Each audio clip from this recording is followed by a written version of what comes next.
ಪ್ರಬಂಧ ಸಾಮಾಜಿಕ ಪಿಡುಗುಗಳು ಪೀಠಿಕೆ ವೈಜ್ಞಾನಿಕ ಪ್ರಗತಿಗಳು ಅಭಿವೃದ್ಧಿಯ ಸಂಕೇತ, ಸಾಮಾಜಿಕ ಪಿಡುಗುಗಳು ಅವನತಿಯ ಸಂಕೇತ.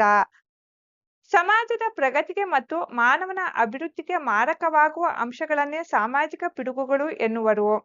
ದೇಹಕ್ಕೆ ಅನಾರೋಗ್ಯವಿದ್ದಂತೆ ಇವು ಸಮಾಜದ ರೋಗಗಳು. ಈ ರೋಗಗಳು ಹಲವಾರು ಇದ್ದರೂ ಚಿಕಿತ್ಸೆ ಇರುವಂತೆ ಸಾಮಾಜಿಕ ಪಿಡುಗುಗಳಿಗೂ ಪರಿಹಾರೋಪಾಯಗಳಿವೆ.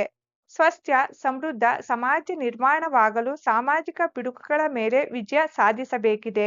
ವಿಷಯ ನಿರೂಪಣೆ. ಪ್ರಮುಖ ಸಾಮಾಜಿಕ ಪಿಡುಗುಗಳೆಂದರೆ ಜಾತೀಯತೆ, ಅಸ್ಪೃಶ್ಯತೆ, ಮೂಢನಂಬಿಕೆ, ಮಹಿಳಾ ಶೋಷಣೆ, ಮಾದಕ ವಸ್ತು ಸೇವನೆ, ಭ್ರಷ್ಟಾಚಾರ, ಭಯೋತ್ಪಾದನೆ, ಬಡತನ, ಅನಕ್ಷರತೆ ಮುಂತಾದವು. ಜಾತೀಯತೆ. ಭಾರತ ಜಾತ್ಯತೀತ ರಾಷ್ಟ್ರವಾಗಿದ್ದರೂ ಜಾತಿಯ ಹೆಸರಿನಲ್ಲಿ ಮೇಲು ಕೀಳು, ಧರ್ಮಗಳಲ್ಲಿ ಒಡಕು, ಕೆಳ ಜಾತಿ ಜನರ ಶೋಷಣೆ ಇವೆಲ್ಲವೂ ಸಮಾನತೆಗೆ ಕಳಂಕವಾಗಿವೆ. ಅಸ್ಪೃಶ್ಯತೆ. ವರ್ಣ ವ್ಯವಸ್ಥೆಯಲ್ಲಿ ಕೆಳವರ್ಗದವನ್ನು ಮುಟ್ಟಿಸಿಕೊಳ್ಳದೆ ಅಥವಾ ದೂರವಿಟ್ಟು ಪಕ್ಷಪಾತ ಮಾಡಿ ಶೋಷಿಸಲಾಗುತ್ತದೆ. ಮೂಢನಂಬಿಕೆ. ನಂಬಿಕೆಯ ಜೀವನ, ಮೂಢನಂಬಿಕೆಯ ಮರಣ. ಬಲಿ ಕೊಡುವುದು, ಭೂತೋಚ್ಚಾಟನೆ, ಅಘೋರಿ, ಮಾಟ, ವಾಮಾಚಾರ, ಪಂಕ್ತಿಭೇದ, ಬೆನ್ನಿಗೆ ಕೊಕ್ಕೆ ಸಿಕ್ಕಿಸುವ ಸಿಡಿ ಪದ್ಧತಿ ಹೀಗೆ ಹಲವು ಮೂಢನಂಬಿಕೆಗಳು ಮಾನವನ ಅಜ್ಞಾನದ ಸಂಕೇತಗಳಾಗಿವೆ. ಮಹಿಳಾ ಶೋಷಣೆ. ವರದಕ್ಷಿಣೆ, ಹೆಣ್ಣು ಭ್ರೂಣ ಹತ್ಯೆ, ದೇವದಾಸಿ ಪದ್ಧತಿ, ಬಾಲ್ಯ ವಿವಾಹ, ಸತಿ ಸಹಗಮನ, ಅತ್ಯಾಚಾರ ಮುಂತಾದವುಗಳಿಂದ ಸ್ತ್ರೀ ಕುಲವು ಶೋಷಣೆಯಲ್ಲಿದೆ. ಇದು ಇಂದು ಕಡಿಮೆಯಾಗಿದ್ದರೂ ಸಂಪೂರ್ಣವಾಗಿ ನಿವಾರಣೆಯಾಗಿಲ್ಲ.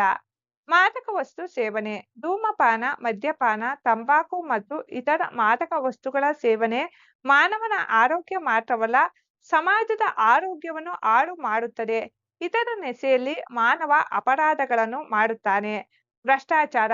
ದೇಶವನ್ನು ಅಭಿವೃದ್ಧಿಗೊಳಿಸಲು ಪ್ರಮುಖ ಅಡ್ಡಿ ಎಂದರೆ ಭ್ರಷ್ಟಾಚಾರ. ಹೆಚ್ಚಾಗಿ ರಾಜಕೀಯ ಪೋಷಣೆಯಲ್ಲಿ ಲಂಚದ ಹಾವಳಿ ಬೆಳೆದಿದೆ. ಸರ್ಕಾರಿ ಖಾಸಗಿ ಕ್ಷೇತ್ರಗಳನ್ನು ವ್ಯಾಪಿಸಿದೆ. ಭಯೋತ್ಪಾದನೆ. ದೇಶ ವಿರೋಧಿ ಚಟುವಟಿಕೆಯಿಂದ ಹಿಂಸೆಯ ಮಾರ್ಗದ ಮೂಲಕ ಭಯೋತ್ಪಾದನೆ ವಿಶ್ವವನ್ನೇ ಕಾಡುವ ಸಮಸ್ಯೆಯಾಗಿದೆ. ಇದಕ್ಕೆ ಅಮಾಯಕರ ಬಲಿಯಾಗುತ್ತಿದೆ.